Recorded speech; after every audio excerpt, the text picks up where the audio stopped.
Olá pessoal, está começando o nosso Empreender aqui na Rede Sim. Como você sabe, toda semana um programa inédito e nesse ano de 2021 traremos algumas novidades para você que eu já falei aqui daqui a pouquinho. É só as coisas melhorarem dessa questão do lockdown, da restrição, da quarentena, né? Não sei o nome que a gente vai dar certo, cada hora nós temos uma surpresa. Na nossa região, nós estaremos fazendo as nossas tomadas externas. Nós vamos estar gravando programas direto da empresa, direto da indústria, direto do comércio. Ou seja, nós vamos fazer o empreender sair porta fora. Mas como todos sabem, cada dia nós temos um convidado e hoje eu tenho uma grata surpresa, porque o entrevistado de hoje é um amigo meu também de longas datas e corredor de kart. Então, para quem aí nos assiste, né, que tem acompanhado o Empreender, eu passei uma época da minha vida aí perdendo algumas corridas para esse cara que está aqui do meu lado, né? Eu tenho a grata satisfação do nosso entrevistado de hoje, Rodrigo Martins. Rodrigo, muito obrigado, né, por aceitar o convite do Empreender e estar aqui conosco. Eu que agradeço, Marcelo. Boa tarde a todos, telespectadores. É um grande prazer, né, estar aqui com você, porque além de um grande apresentador, é um amigo pessoal, de longa data, inclusive. Rodrigo, eu falei do kart porque não dá pra gente esquecer. Mas Rodrigo, natural de Linhares, né? Sim. Nasceu aqui. Se apresente, né? Se apresente, Rodrigo. Rodrigo Martins, né? Natural de Linhares, 41 anos, vou fazer 42 agora em abril. 3 filhos, uma esposa maravilhosa. É isso, empresário aqui da região, tentando sobreviver nessa turbulência toda. Tentando sobreviver nessa turbulência toda, né? Filho de Gilmar Martins. Gilmar Martins e Rogéria, né? Eu quero aqui deixar um grande abraço. Daqui uns dias chamar Gilmar para aqui, porque a história do Gilmar também é bonita, né? Então, Gilmar, um grande abraço. Rogéria, conheço a família toda. Juliana, né? Isso. Você não falou, né? Uma esposa, ele não falou o nome. Você que não escutou, rapaz, né? Se voltar a gravação... se não falar o nome, você apanha em casa. É verdade. Né? Rodrigo, como natural de Linhares, estudou, se formou? Sim, tenho curso de administração, né? Me formei na antiga FACIASC, né? Na faculdade aqui do município. Hoje sou um empresário local, né? Tenho umas empresas aí, como você sabe, uma exportação de frutas. Sim, mas vamos falar lá do início, né? Como eu sei, mas aqui nós temos que falar para que Linhares conheça um dos ramos mais importantes que nós temos hoje, né? Você começou ali com seu pai já tinha a Martins Irrigação, não é? Sim. E também tinha a roça, seu pai ainda trabalha agricultor, né? Eu cresci com a família, né, sempre as raízes mesmo sempre foi do campo, né? Então, assim, não só da família do meu pai, mas da minha mãe também. E com isso, meu pai, desde novinho, acompanhando ele, né, nas andanças da vida. Ele viajava muito e eu não tinha nem, eu acho que tinha 10 anos de idade, já viajava com ele, mundo afora. Não tinha muita essa coisa de avião e tal. Era mais simples, viajava para vender mercadoria, irrigação, máquinas agrícolas. Então fui conhecendo o Brasil assim junto com ele. Isso me deu muita experiência, eu sou muito grato a isso. Eu acho que foi uma passagem da minha vida muito rica da minha vida, né? Apesar de ser criança, estudava, claro, normalmente, nunca deixou de estudar, meu pai e minha mãe. Sou grato a eles por tudo que eu vivi quando vivi junto. E isso aí me enriqueceu muito. E depois fui ali convivendo junto, trabalhando junto e tal, até então montar a minha empresa, né? E sair, não ser familiar mais, mas uma coisa grande, né? Você foi desde os 16 anos trabalhando ali com seu pai, né?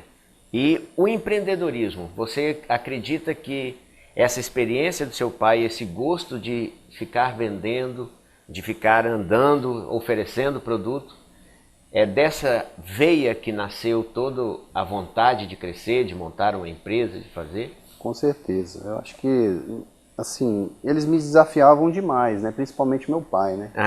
Conta isso aí pra gente. Todo dia era um desafio. Eu falo que eu acho que ele me testou muito tempo.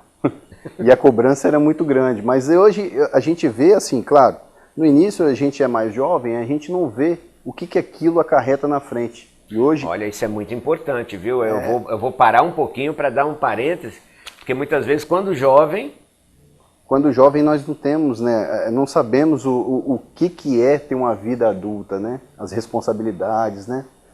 Manter uma família, né? São fases da vida diferentes, realmente. O jovem tem que ter um momento de lazer dele, mas ele tem que ter aquele espaço, e aí vem de berço. São os pais que inserem, né, todas essas qualidades e que, assim, é o papel do pai, né? Tá acompanhando a criança, o jovem, para que ele possa seguir uma carreira assim pessoal e empresarial, né, de grande sucesso.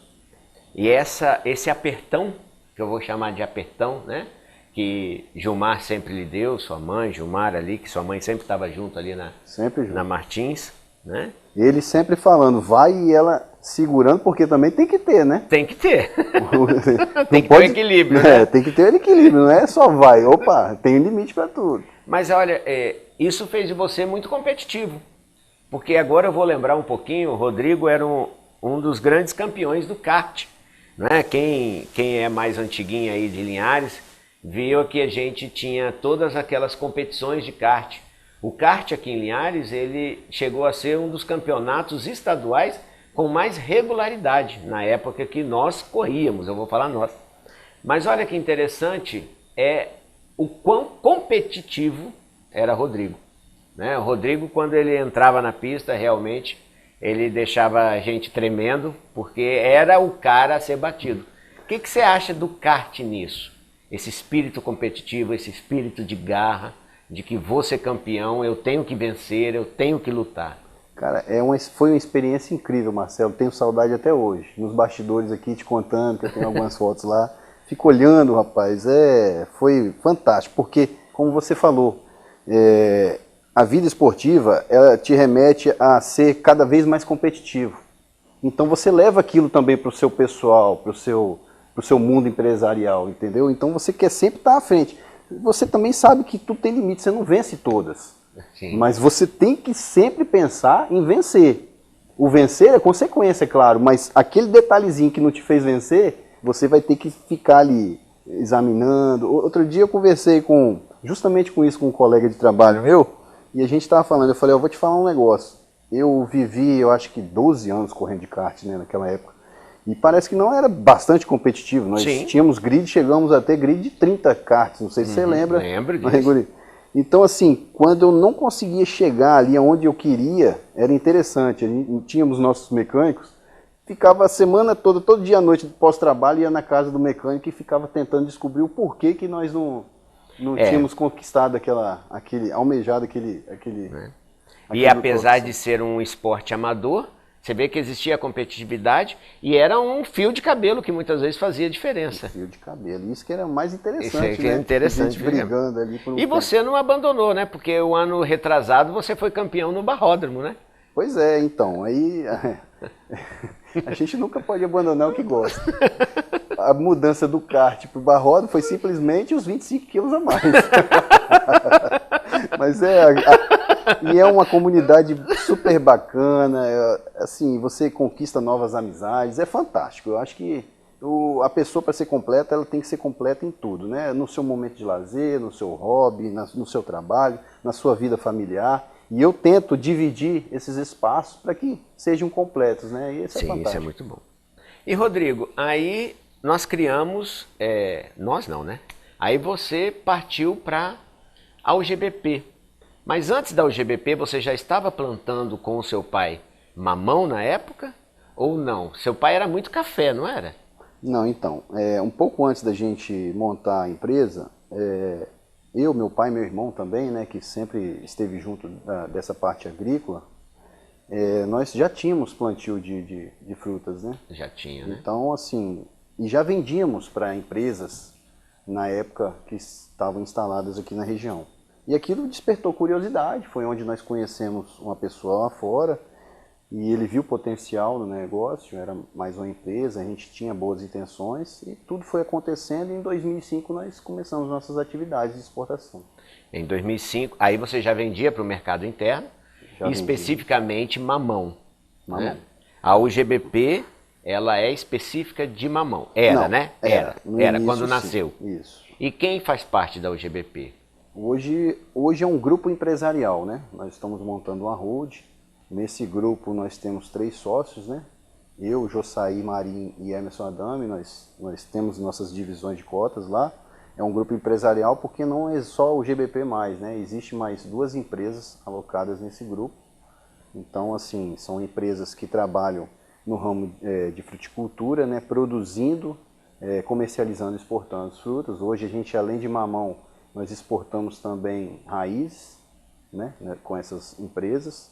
Alguma coisa com outras frutas, mas com um portfólio muito pequenininho, uma quantidade muito irrisória que não justifica nem falar.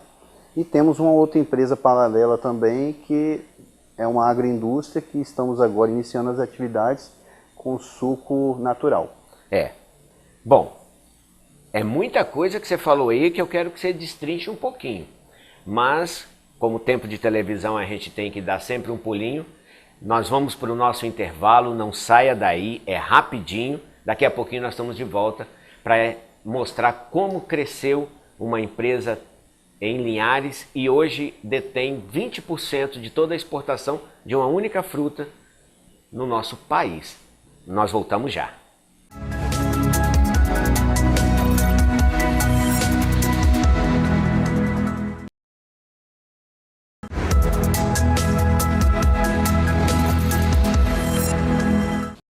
Estamos de volta, né? O Empreender de hoje com essa figura linda aqui, Rodrigo Martins, a gente falando um pouquinho da nossa época de kart, falando das frutas, do trabalho dele, da UGBP, que é a empresa dele. E nós vamos destrinchar um pouquinho porque essa empresa ganhou um renome e um espaço na fruticultura brasileira muito grande. Rodrigo, você estava falando, nós estávamos falando no intervalo. Através da UGBP Fruta, você chegou à Abrapex também. Sim. Né? A Abrapex, Associação Brasileira, você foi presidente por quanto tempo da Abrapex? Então, fiquei à frente da Abrapex por 6 anos. Com a saída do Francisco Faleiro, que era o antigo presidente da associação, né? Um dos fundadores da Calimã Agrícola. Então, com a saída dele, ele afastou dos negócios também. Eu estava ali já bem acompanhando as atividades e fui nomeado, passei a integrar então o quadro da presidência, toquei durante 6 anos e agora passei o bastão para o meu colega Bruno Pessotti também, que é um dos proprietários de uma das empresas aqui também na região. O Bruno, né? Um abraço também ao nosso querido Bruno Pessotti, já está sendo convidado também para sentar aqui, para contar a história dele também.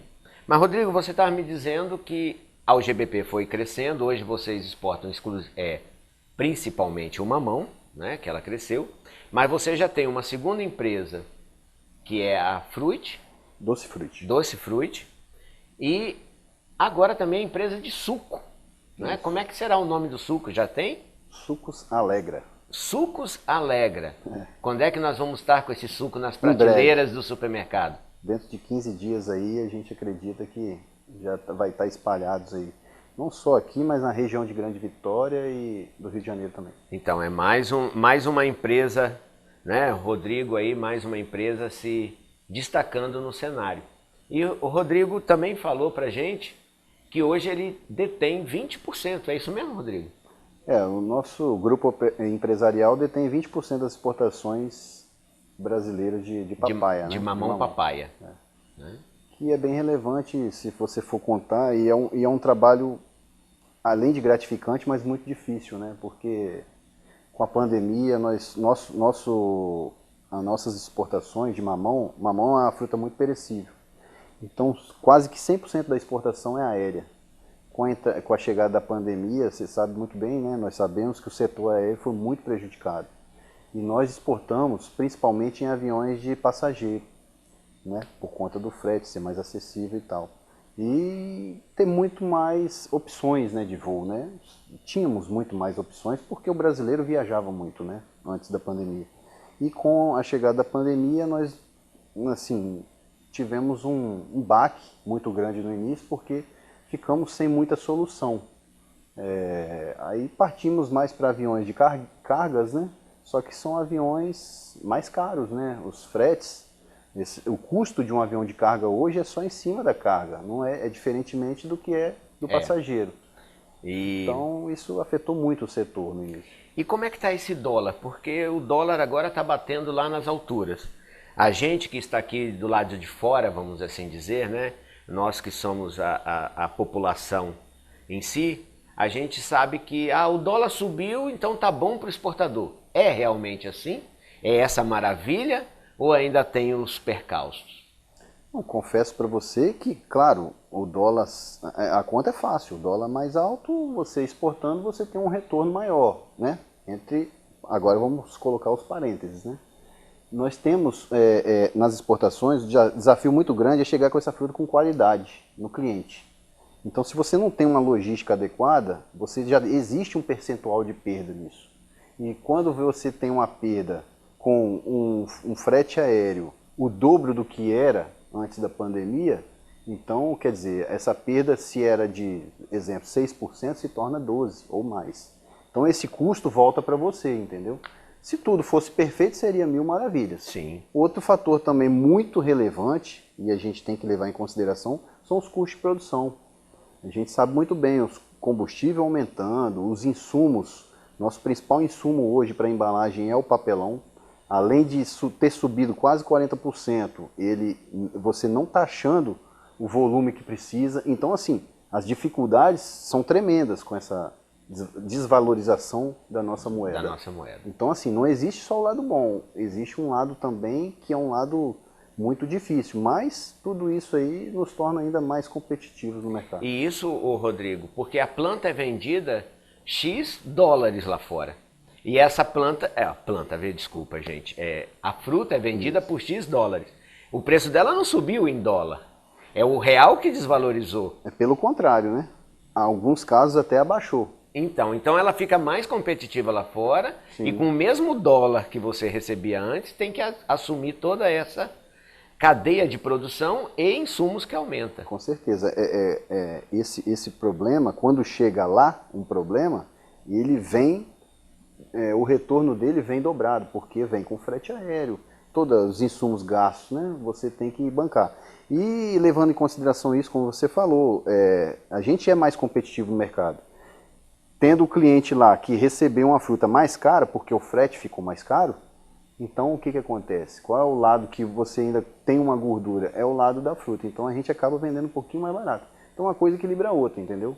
E o mamão papai é muito aceito no mundo inteiro? Muito aceito. O mamão do Brasil hoje, vamos dizer assim, na fruta, mamão é o que tem mais destaque, né? Não só na Europa, mas Estados Unidos, Canadá e outros países. E Rodrigo, essa política nossa, a política que eu falo, no geral o Brasil, tem mamão que chega de outros lugares do mundo, né? O mundo está numa pandemia, mas de repente o desequilíbrio da moeda, o Brasil está perdendo mais, o real está perdendo em relação ao dólar, de repente tem outros países que não estão com essa perca tão grande como o Brasil está tendo na moeda. Essa concorrência lá fora chega também? Tem mamão de outros lugares do mundo. Como é que você concorre com isso? Tem. A gente costuma dizer que existe sazonalidade, né, nos países, né? Então, assim, a gente trabalha e já meio que existe um gráfico para isso. Nossa sazonalidade é no período de inverno brasileiro, que é verão europeu. Então, a gente não concorre só com mamão, concorre com as frutas de clima temperado, de clima que são cultivadas lá no destino. Então chega aqui no inverno brasileiro, essas frutas, como eles têm um volume maior lá, então são as grandes concorrentes do mamão brasileiro. Entendeu? Quer dizer, na verdade não é nem o mamão que concorre com o mamão. Não. É a fruta da temporada deles lá, que de repente fica mais em conta e a pessoa opta, né, por aquela fruta que está mais... E é natural, como aqui também. Às vezes a gente não percebe, né? Mas às vezes você está comprando um kiwi aí da Nova Zelândia, porque lá está em alta safra, e aqui não tem, e o dele chega mais barato. E aqui, quando tem no sul, e aí já não importa o kiwi de lá. Então, assim, só como exemplo mesmo. Sim, é muito interessante isso daí. Porque Imagine vocês, né? Quem está de casa, nós falamos muito do empreender, nós já trouxemos aqui as pessoas que têm desde um salão de beleza, aqui montou um lanche, como o nosso amigo Boquinha, tem tantas pessoas. Então hoje você concorre com o mundo. Então olha bem, o concorrente não é só o cara do mamão, né? A gente quando está aqui no nosso mundinho pequeno, né? Acha que o nosso concorrente é o cara que produz mamão também. Não você concorre com várias outras coisas, né? Muito legal isso daí. É muito importante a gente entender esses desafios. E com esse mercado todo, com pandemia, o que você enxerga na sua vivência de empresário? Qual é o desafio do momento? Olha, Marcelo, em diversos setores eu vejo que é a sobrevivência. O desafio é sobreviver, realmente. Em outros é oportunidade. Existem oportunidades, claro, não são em todos, claro. Mas eu acho assim que, primeira coisa, nós temos que estar muito bem, vamos dizer assim, espiritualmente, né, falando. Eu acho que se você for escutar tudo que passa, hoje você sabe muito bem, a internet está aberta para tudo. Então as pessoas estão entrando assim num colapso não só social, mas mental também. Então manter a tranquilidade, eu acho que existe oportunidade para tudo aí. O problema é sério, a gente sabe, né? O Brasil, além de ter um problema de saúde, tem um problema político, né, muito sério. Esperamos que isso dê um basta o quanto antes para que a gente possa progredir cada vez mais. E vai passar, tenho certeza que isso vai passar e que tenhamos paciência e muita garra para atravessar isso tudo aí. Tá, beleza. E, bom, o suco que vai estar nas prateleiras, a gente estava conversando nos bastidores, no início só laranja. O nosso foco e carro-chefe inicial é laranja, porque laranja é um produto que nos proporciona fazer um suco 100% natural, sem conservantes, né? Sem pasteurizar. Então é preservar o sabor mesmo da laranja tirada do pé para o consumidor final. Então vamos aproveitar o espaço para quem está em casa. Daqui a 15 dias começa a chegar nos supermercados o suco Alegra. Alegre. Alegra. Alegra. É o suco que alegra a sua vida. Isso aí, eu vou fazer como Vai fazer, não, cuidado, é um marketing, é o suco que alegra a sua vida, alegra. Com certeza. Gente, Rodrigo, nosso tempinho ele está se acabando e a gente costuma pedir sempre um conselho. Então agora sim, direto para aquela câmera ali, né, o nosso câmera vai focalizar você. Que conselho você daria para aquela pessoa que quer começar, que quer trabalhar, que quer empreender? Planejamento. Primeiro de tudo, se vai montar um negócio, se tem o intuito de fazer algo novo, pense e planeje bastante antes, porque o mundo hoje é muito competitivo e pense sempre no que pode estar contra você. Eu acho assim, nos percalços, né? São os obstáculos. Pense nos obstáculos, como você vai poder se safar daquele obstáculo. Então, assim, o planejamento é a base de tudo. Sem planejamento você não começa nada. Não vá no susto, não vá no achismo, porque isso aí você começa e termina com, assim, um estalar de dedo. Muito bem, Rodrigo. Como eu disse, nosso tempinho, né? Foi um prazer muito grande, Prazer agradecer é meu. você, né? A TV Sim está aberta, tenho certeza, e o Empreender também está aberto para a gente bater papos. Daqui a pouquinho mais falar um pouco do suco e dessa maravilha que é a sua empresa, que representa para todos nós aqui em Linhares, né? A UGBP, sendo aí a nossa exportadora principal de mamão, papaya, e 1/5 do mamão exportado pelo Brasil através das suas mãos. Isso nos dá muita alegria e orgulho de ser linharense. Eu que agradeço a todos, a você e toda a sua equipe. Foi um grande prazer, de coração mesmo, e estamos aí à disposição. Então tá jóia. Você de casa, né? Nós ficamos por aqui, continue agora com a nossa programação local.